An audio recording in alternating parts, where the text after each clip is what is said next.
গ্রোই হয় না। তো আমাদের বয়সে কি এক্সপেরিমেন্ট করলে অডিয়েন্স ভিডিওতে আসার পর আমার বয়স শুনে চলে যাবে না?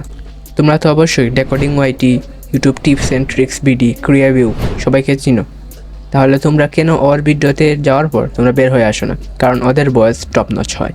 কীভাবে টপ নচ হয় এই ভিডিওতে দেখতে হবে। অনেকে বলবে তারা তাদের স্টুডিওতে বসে রেকর্ডিং করে, তার জন্য তাদের ভয়েস টপ নচ হয়। কিন্তু আলটিমেটলি তারা যে সময় ইউটিউবিং স্টার্ট করছিল তখন তাদের কাছে স্টুডিও ছিল না, তারা তাদের মোবাইল ফোন দিয়ে রেকর্ডিং করতো। তাহলে তারা মোবাইল ফোন দিয়ে কীভাবে এত প্রফেশনালভাবে রেকর্ডিং করতো? তো আজকে জানবো আমাদের এই ভিডিওতে। তো দেখতে হলে ফুল ভিডিও দেখো। Let's start. এজন্য লেক্সিস অডিও এডিটর ও অটো কনভার্টার ডাউনলোড করতে হবে। তারপর তোমার ভয়েস দেওয়ার পর এইখানে চলে আসতে হবে এবং এই ভয়েসটা ইম্পোর্ট করার পর এখানে ইফেক্টে যেতে হবে।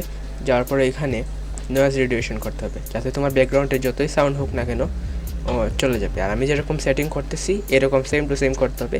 বেসটা দিতে পারবে এরকমই, তোমার নয়েজ রিডিউশন আর কি খুবই ভালো হবে। তো এরকম করে ফেলো, তারপর সেকেন্ড স্টেপটা ফলো করতে হবে।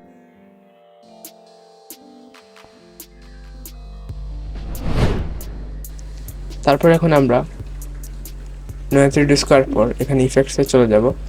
যার পর এখন আমরা ইফেক্টসে চলে যাওয়ার পর ইকুয়ালাইজার এমপ্লয়েজার ওইটাতে করব। তারপর ওইখানে আমি যেরকম করতেছি ওইরকম করলে আপনারা বেস্টটা পাবেন।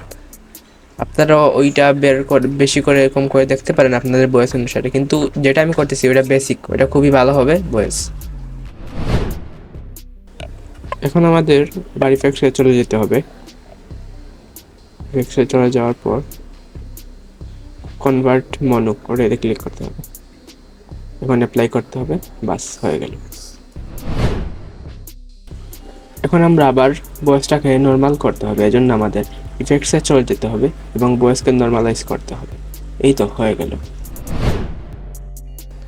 আমরা এতক্ষণ যে রেকর্ডিংটা করলাম এখন ওইটা M4A এই ফরম্যাটে আছে, আমরা আলটিমেটলি MP3 ফরম্যাটে করব। এই জন্য এটাকে চাপ দিয়ে ধরলে আমাদের অডিও কনভার্টারে চলে যাবে। তারপর আমরা এখানে বেস্ট রেজুলেশন করে নেব। এই তো আমরা বেস্ট রেজুলেশন করে নেব, একবার নিচের দিকে পাবো 320, ওইটাতে ক্লিক করব, করার পর সেভ দিয়ে দেবো। এডিট করার পর তোমার ভয়েসটা হয়ে যাবে গড লেভেলে, যা তোমার ভিডিওকে ভাইরাল করতে অনেক সাহায্য করবে।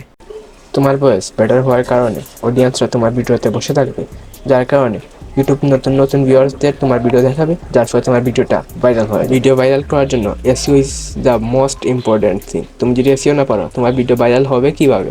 তুমি যদি এসইও বেস্ট করতে চাও তাহলে এন্ড স্ক্রিনে এসইও ভিডিও দেওয়া থাকবে, ফটাফট ভিডিওটা দেখে ফেলো। তো বাই বাই।